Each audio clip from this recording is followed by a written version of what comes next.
දරුවෙක් කියලා කියන්නේ අපේ ජීවිතවලට නැතිවම බැරි සම්පතක්. විවාහයෙන් පසු 75%කටම දරුබල ප්‍රශ්නවලට අද වන විට මුහුණ දීමට සිදු වෙලා තියෙනවා. දරුවෙකු කුසට පැමිණෙන තෙක් දීර්ඝ කාලයක් බලා සිටීමට සිදු වෙලා තියෙනවා. එහෙම ඉඳලා කුසට එන පුංචි පැටියාටත් වැඩි කාලයක් ඔයත් එක්ක ඉන්න නොලැබිලා මෙලව එළිය දකින්නත් පෙරම ඔබෙන් සමුගන්න සිදු වුණොත් එය මොනතරම් දුකක්ද? මං අද ඔයාලට කියලා දෙන්නම් විවාහයට පෙර ඉඳලම කෙසේද මව් පදවියට පිය පදවියට සූදානම් වෙන්නේ කියලා. හොඳයි එහෙනම් අපි යමු අපේ වීඩියෝ එකේ මුල්ම කරුණ වෙත. අංක 1. ඔබ විවාහයට සූදානම් වන දියණියක් නම් ඔබේ ශරීරය අධික උෂ්ණ අධිකයි නම් ඔබේ දෙපා පැලීම, තොල් වියලීම, නිතර ඇතිවන ඇඟ දැවිල්ල ස්වභාවය, අධික සීතල ඇති විටක වුවත් ශරීරයෙන් දහදිය වැగిරීමට තරම් අධික උෂ්ණය ඇති අයෙක් නම් ඔබේ ගර්භාෂයේ දරුවෙකු පිළිසිඳ ගැනීමට අවස්ථාව ඉතාමත් අවමයි. කෙසේ හෝ දරුවෙකු පිළිසිඳ ගත්තත් කලලයට ගර්භාෂයේ ජීවත් වීමට අවශ්‍ය පරිසරය ඒ තුළ නැති නිසා හටගත් කලලය විනාශ වීමට වැඩි ප්‍රවණතාවයක් තියෙනවා. ඔබ විවාහ වී ඇති කාන්තාවක් හෝ විවාහයට සූදානම් වන කාන්තාවක් නම් මෙවැනි තත්වයන් ඔබට පවතින්නේ නම් පළපුරුදු දේශීය වෛද්‍යවරයෙක් වෙත ගොස් ඔබේ නාඩි පරීක්ෂා කරවා ගැනීමෙන් ඔබේ ශරීරයේ උෂ්ණාධිකද යන්න තහවුරු කරගත හැකියි. එවිට ඔවුන් විසින් ඔබේ ශරීරය සිසිල් කිරීමට, උෂ්ණය අඩු කිරීමට ඇඟ නිවෙන කසායන් ලබා දේවි.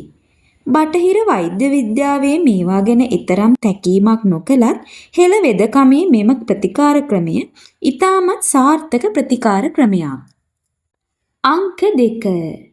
ප්‍රතිකාරයන් එලෙස ලබා ගන්නා අතරතුර ඔබට ඇඟේ උෂ්ණය අඩු කරගත හැකි ආහාර පාන ලබා ගන්න පුළුවන් නම් ලබා ගන්නා ප්‍රතිකාර වඩාත් සාර්ථක කරගෙන ඔබේ දරුපල සිහිනය ඉක්මනින් ඉටු කරගන්න පුළුවන්.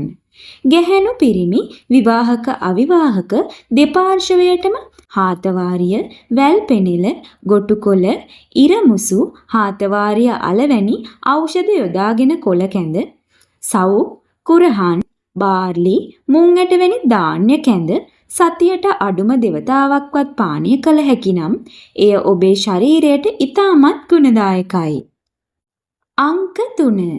ඔබේ වැරදි ආහාර පුරුදු, වැරදි ජීවන රටා, පිරිමි අයෙක් නම් මත්පැන් මත්ද්‍රව්‍ය භාවිතය, අධික ලෙස නිදි මැරීම වැනි කරුණුත් දරුපල නැතිවීමට හේතු වෙලා තියෙනවා කියලා සිදු කරන ලද පර්යේෂණ වලින් දැන් වෙනකොට තහවුරු වෙලා තියෙනවා.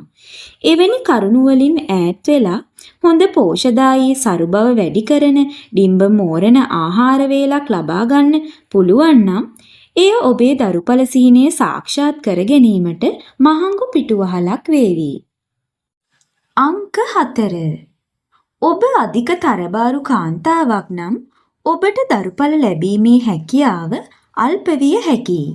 ගර්භාෂගත පීකෝස් වැනි රෝග තත්ත්ව වැඩි වශයෙන් ඇතිවීමේ අවදානමක් තරබාරු කාන්තාවන්ට තියෙනවා. ඒ වගේම ඔබ තරබාරු පිරිමි පුද්ගලයෙක් නම් ඔබට සැහැල්ලුවෙන් පහසුවෙන් හරියාකාරව ලිංගික කාර්යයේ යෙදීමට අවකාශය අඩු වෙනවා. ඒ වගේම විවිධ රෝගාබාධ තත්ත්ව නිසා ලිංගික බෙලහීනතාව, ලිංගික ක්‍රියාවලියේ ඇතිවන අධික මාංශය වැනි හේතු නිසා ඔබේ කිරිසිහිනය බොඳ වෙන්න පුළුවන්. විවාහයට පෙර සිටම ගැහැණු පිරිමි දෙපාර්ශවයම හොඳින් ව්‍යායාමවල නිරත වී ශරීරයේ BMI අගය නිසි මට්ටමේ පවත්වා ගැනීමෙන් මෙවැනි තත්ත්වයන් වළක්වා ගන්න පුළුවන්. අංක 5. විවාහයෙන් පසු දරුවෙකු බලාපොරොත්තුවෙන් පසුවන ඔබ දෙපළට දරු සිහිනය ඔබෙන් ඈතයි වගේ හැඟීමක් දැනුනොත් ඔබ දෙපළගේම සිත් කඩා වැටීමට පටන් ගන්නවා. මේ තත්ත්වය නිසා දෙදෙනා තුළ ඇතිවන නුරුස්සන ස්වභාවය, අඬදබර වැනි තත්ත්වයන් නිසා මානසික ආතතිය ඇතිවිය හැකියි.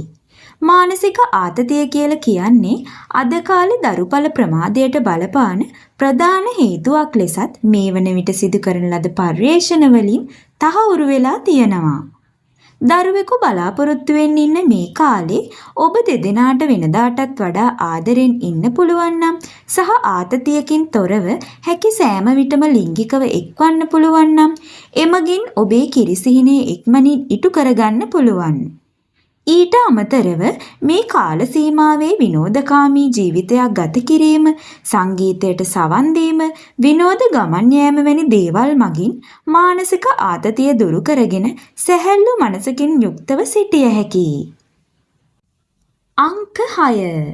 මේ සියලුම දේ සිදු කරන අතරතුර දක්ෂ පළපුරුදු වියෝජී වෛද්‍යවරයෙකු වෙත ගොස් ගැහැණු පාර්ශවයේ ගර්භාෂ සෞඛ්‍ය එනම් හරියාකාර ඩිම්බ මේරීම පිටවීම සිදුවෙනවාද යන්න පිරිමි පාර්ශවයේ ශුක්‍රාණු සාම්පල පරීක්ෂාවක් සිදු කර ගැනීමටත් අමතක කරන්න එපා.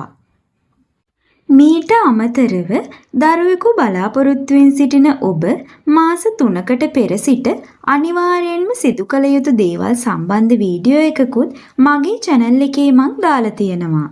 ඒකත් මේ වීඩියෝ එකත් සමගම බලලා අදහසක් ගන්න කියලා ආරාධනා කරනවා. ඉහත සඳහන් කළ කරුණු වලට අමතරව ඔබේ ආගම අනුව ආගමික දිවිපෙවතක් ගත කිරීම, උදාහරණයක් ලෙස ඔබ බෞද්ධයෙක් නම් බෝධි පූජා, භාවනා, පන්සිල් සමාදන් වීම, දානමාන කටයුතු ආදී කිරීම තමන්ට නැති දේවල් ගැන පසුතැවෙමින් කනගාටු වෙමින් නොසිට වෙනදාටත් වැඩියෙන් වැඩපළවල නිරත වීම වැනි දේවල් මගින් ඔබ නොසිතන අවස්ථාවක පුංචි පැටියෙක් ඔබේ කුස තුළට පැමිණ ඇති බවට කියවෙන සුබ පණිවිඩය ඔබට දැනගන්නට ලැබේවි. මේ වගේ වටිනා වීඩියෝ එකකින් නැවත හමු වෙනතුරු ඔබට සුබ දවසක්.